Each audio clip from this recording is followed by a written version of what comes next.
Suresh Raina was, one of those really young, exciting talents who was coming through the Indian system. Sort of around in the 2000s, sort of the middle of the 2000, 2004, 2005.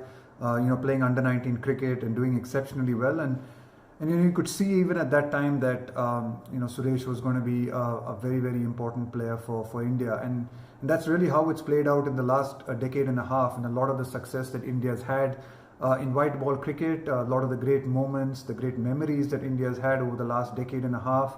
Suresh has been a really, really big part of them.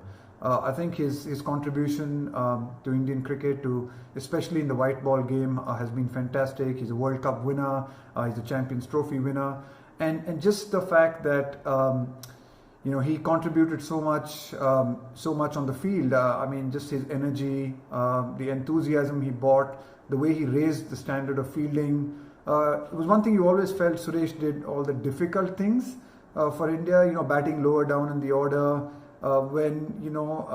Honestly, his numbers could have been a lot better if he had batted higher up in the order, and that has been shown out in the success that he's had for CSK in the IPL, where he bats at number 3 and has an absolutely phenomenal record, and is one of the phenomenal players of the IPL over the last decade or so. But for India, for most part of his career, he batted lower down in the order. He fielded at the difficult positions. He bowled some very handy overs. And always brought a lot to the team. Someone who I will think of as a terrific team man who always gave his best, brought some great energy to the game, and was a very, very skillful batter.